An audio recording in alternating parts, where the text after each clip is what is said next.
नमस्कार। बिहार की धरती पर विकास की चमक तो दिखती है, लेकिन उसके नीचे दबे हुए वे गांव जिनके नाम शायद किसी सरकारी रिकॉर्ड में हो, पर उनकी आवाज किसी तक नहीं पहुंचती। वहां मिट्टी से बने घर हैं जिनकी दीवारों में दरारें सिर्फ ईंटों की नहीं, बल्कि सैकड़ों साल के अन्याय की हैं। वहीं से निकलती है एक कहानी दलितों की, जिनके हिस्से में अब भी अंधेरा है। सरकारों ने वादे किए, योजनाएं आई, पोस्टर छपे, हर घर शिक्षा, हर हाथ रोजगार। पर सच्चाई यह है कि बिहार के गांव में दलित बस्तियों के बीच अभी भी बच्चे बिना किताब के स्कूल जाते हैं, और कई तो स्कूल तक भी नहीं पहुंच पाते। रिपोर्ट कहती है दलित समुदाय के 62% लोग आज भी निरक्षर हैं। ये आंकड़ा नहीं, ये वो दीवार है जो समाज के एक हिस्से को शिक्षा से, सम्मान से और अवसर से दूर रखती है। कहते हैं कि विकास के लिए सड़कें जरूरी है, लेकिन जब सड़कें बनती हैं और उनके नीचे किसी की झोपड़ी कुचल दी जाती है तो वो विकास नहीं, विस्थापन कहलाता है। गया के मुसहर बस्ती में उमेश मांझी एक मीडिया से बताते हैं कि पहले मिट्टी थी, अब सड़क है, पर घर नहीं। उनका घर सड़क के किनारे आता था, सरकारी बुलडोजर आया, ईंट टूटी और वे सड़क के पार झोपड़ी डालकर बैठ गए। सड़क बन गई लेकिन घर छिन गया।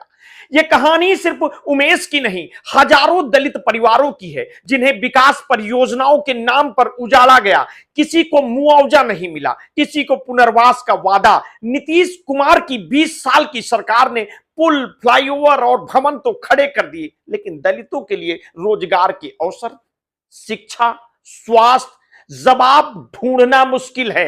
रिपोर्ट बताती है कि 63% दलित बेरोजगार हैं। जिनके पास काम है उनकी औसतन मासिक आय 6480 है। इतने में न पेट भरता है और न सपने। शहरों की रोशनी में जो लोग मजदूर बनकर काम करते हैं, वही लोग गांव लौटकर फिर गरीब कहलाते हैं।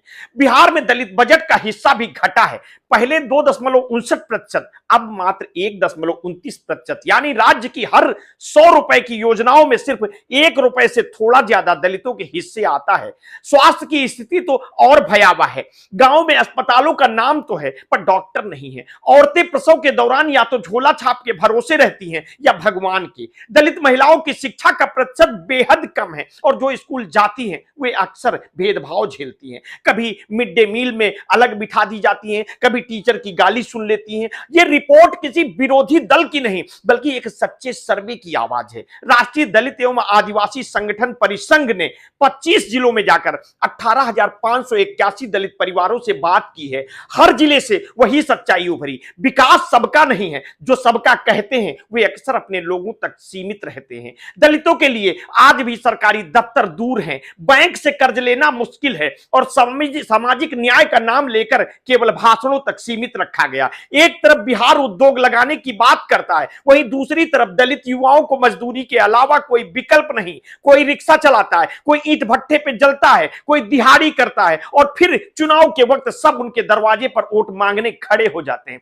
कभी कभी लगता है कि बिहार में विकास एक राजनीतिक नारा है, ना कि सामाजिक हकीकत है। नीतीश कुमार ने बार बार कहा कि उन्होंने राज्य को बदल दिया, पर किसके लिए? अगर 20 साल में दलित समाज वही है तो यह शासन की सफलता नहीं, असफलता का आईना है। और दलित बच्चों की आंखों में अब भी वही सवाल है, हमारा नंबर कब आएगा साहब? सरकारें हर 5 साल में आती हैं, वादे करती हैं और रिपोर्टों में प्रगति दिखाती हैं, लेकिन गांव में, गांव की धूल में वे बच्चे आज भी नंगे पांव हैं, जिनकी हथेलियों में किताब नहीं, मजदूरी की लकीरें हैं साहब। रिपोर्ट में 250 सुझाव दिए गए।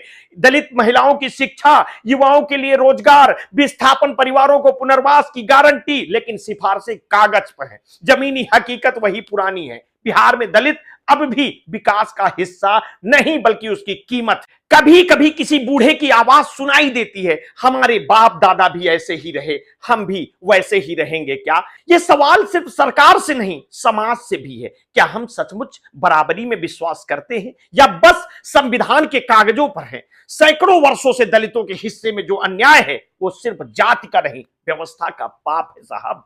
शिक्षा उनके लिए सपना बनी है, स्वास्थ्य उनके लिए विलासिता, रोजगार उनके लिए संघर्ष। हर बार कहा गया समय बदलेगा, पर हर बार वही इतिहास दोहराया गया।